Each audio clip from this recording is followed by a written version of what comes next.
आपने हाल ही में film love गुरु के ऊपर भी तनकीद की है, तो तनकीद की क्या वजह है? फिर बात वही आती है, तनकीद वो होती है कि मैं किसी को टारगेट बना के उसके बारे में बुरा बोल रहा हूँ। ओके। मैंने ऐसा तो किया ही नहीं। मैंने ये कहा है कि जो एक्टर जिस रोल में अच्छा लगता है उसको वो करना चाहिए। ठीक है। हुमायूं सईद मेरा बहुत अच्छा दोस्त है, हम लोगों ने बहुत इकट्ठा काम भी किया है। एक पॉइंट पे आके अगर मैं ये कहूँ जी कि इस वक्त मैं एक हाई स्कूल स्टूडेंट का रोल प्ले करूँ, नहीं अच्छा लगेगा ना। बिल्कुल ऐसे ही नहीं मानेगा, कॉलेज स्टूडेंट का भी नहीं मानेगा। बिल्कुल। हाँ, मैं किसी कैरेक्टर रोल में आऊंगा, हीरो के रोल में आऊंगा, प्रॉपर तरीके से आऊंगा तो लोग पसंद भी करेंगे, मानेंगे भी। ठीक है, मैंने ये कहा। ठीक है, he is a good artist, लेकिन अपने जो उसके रोल करने चाहिए उसके मुताबिक उसको आना चाहिए। उसको इतना लोगों ने घुमा दिया, मेरे पास बहुत सारी वीडियोस आई हैं जी कि ये देखें ये देखें।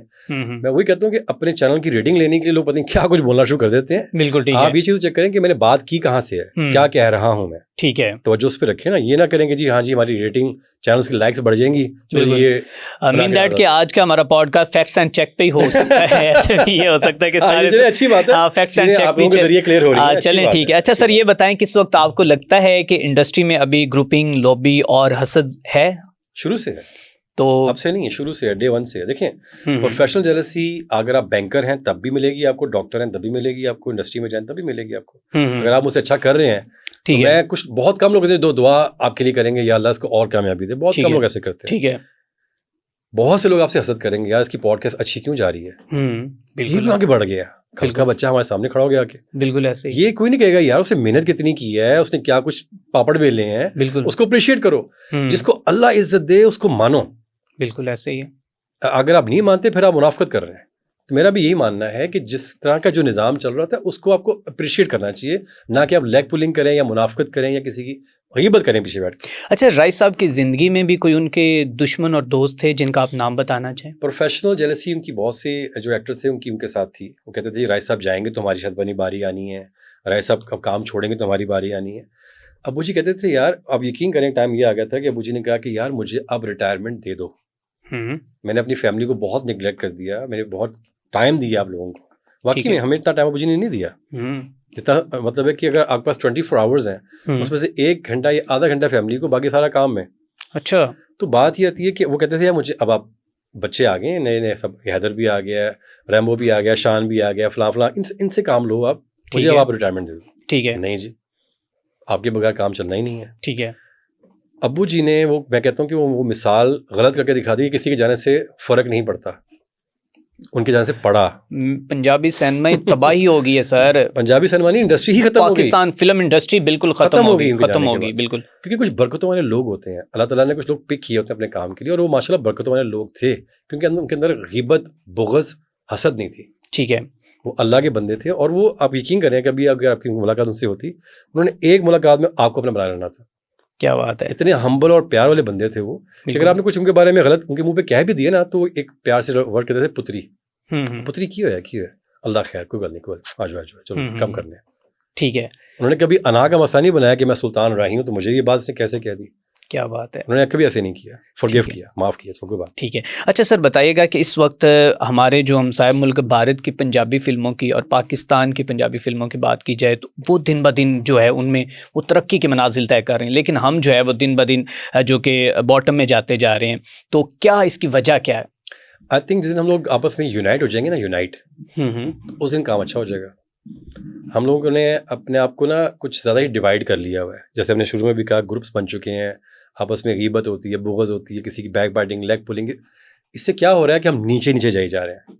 सही बात है। कराची में इस वक्त मेन हब बन चुका हुआ है फिल्म्स का, टेलीविज़न का, प्रोडक्शन हाउसेस का, बड़े बड़े चैनल्स उनको प्रमोट करते हैं। मैंने बहुत दफ़ा बात पहले भी कही है कि पंजाब में यहाँ पर हमारे पास 40 ईयर्स इंडस्ट्री रही है, अब कराची शिफ्ट हुई है कुछ 8, 10, 15 साल से। बिल्कुल। तो कोई वजह थी ना, यहाँ पे फिल्में बनती थी, कामयाब होती थी, प्रोड्यूसर पैसा कमा रहे हैं, हर बंदा काम करता था, बिल्कुल, लोग बिजी थे। अब इनकी अपनी कुछ हरकतों की वजह से इंडस्ट्री खत्म हो गई। हमारे यहाँ के लोगों की गलतियां हैं। कौन से ऐसे नाम हैं जो आप समझते हैं कि ये हमारे कुछ इंडस्ट्री को तबाह कर रहे हैं? देखें, तबाह हो चुकी है, कर नहीं रहे, हो चुकी है। बात ये कि देखें, अगर आप एक इंग्लिश की बड़ी सी मिसाल है, the excess of everything is bad. अब जिंदगी में कुछ भी चीज़ें दूसरे ज़्यादा खराब हो जाएंगी। बिल्कुल। अगर आप एक ट्रैक पे कुछ ज़्यादा ही गलत उल्टे सीधे गाने, चीज़ें और सब्जेक्ट बनाओगे तो पब्लिक बोर हो जाएगी ना उससे, तंग आ हम्म। जाएगी, अरे क्या करी जा रहे हो। बिल्कुल। तो आपको अपने आप को अपग्रेड करना बहुत ज़रूरी है, अपने आप को एक अच्छे तरीके से प्रेजेंट करना बहुत ज़रूरी है, नए स्क्रिप्ट लाने बहुत ज़रूरी है। इन लोगों ने वो नहीं किया, ना कैमराज अपग्रेड किए, ना अपनी सोच अपग्रेड की, कुछ भी नहीं किया। अब चीज़ें वहाँ पे चली गई, फाइन, वही हमारा मुल्क का हिस्सा है, कराची बाहर तो नहीं हमसे, लेकिन क्या है, मिल के काम करें, ग्रुप बंदियाँ, चीज़ें, ऐसी बातें अगर छोड़ देंगे ना, मिल के काम करेंगे, हमारे पास एक्सपीरियंस है, उनके पास इस वक्त टेक्नोलॉजी और पैसा है, टेक्नोलॉजी और पैसा है, बिल्कुल कंबाइन कर लें, ओके हो जाएगा। ठीक है सर। आपको आपके वालिद साहब के जाने के बाद उनके जो दोस्त थे उनकी तरफ से कोई फ़िल्म बनाने के लिए, कास्ट करने के लिए कोई ऑफर्स दी गई आपको आगे लाने के लिए, या फिर आपकी भी लेग पुलिंग ही होती रही है? मैं ये समझता हूँ कि जो लोग अबू जी के साथ प्रोफेशनली जलस थे उस टाइम में मेरे हिसाब से, ये लेकिन ये अल्लाह का शुक्र है कि अल्हम्दुलिल्लाह मेजॉरिटी में ज़्यादा प्यार करने वाली थे इंडस्ट्री में, अभी भी मौजूद हैं वो लोग। लेकिन जिनको मौका मिला उन्होंने फिर लेग पुलिंग की मेरी। उनको एक मौका मिल गया ना कि अब राय साहब तो नहीं है, चलो यार ये में मिल गया, इसको करते हैं, ये भी आगे बैठ गया सीट पे, इसने 15 साल खेल जाना है, 20 साल खेल जाना है। डर पता नहीं किस बात का है। मैंने हमेशा कहा कि भाई अबू जी की आदत ये थी कि सबको लेके चलते थे, मेरी आदत भी यही है। मैं कभी नहीं कहता कि जी हैदर सुल्तान को हर फिल्म में लो, बिल्कुल, मम्मी को भी लो, शान को भी लो, बाबर को भी लो, करो, बिल्कुल। मेरा होता है कि काम होना चाहिए। अबू जी पता है दौर में इंडस्ट्री जिंदा क्यों थी? क्योंकि उन्होंने इंडस्ट्री को जिंदा रखा हुआ था। अगर आप डायरेक्टर है ना और स्टूडियो में एंटर किया, देखा कि आप उदास बैठे हैं ना, तो कहता पुत्री क्यों है, और लाला जी फिल्म ही कोई नहीं की।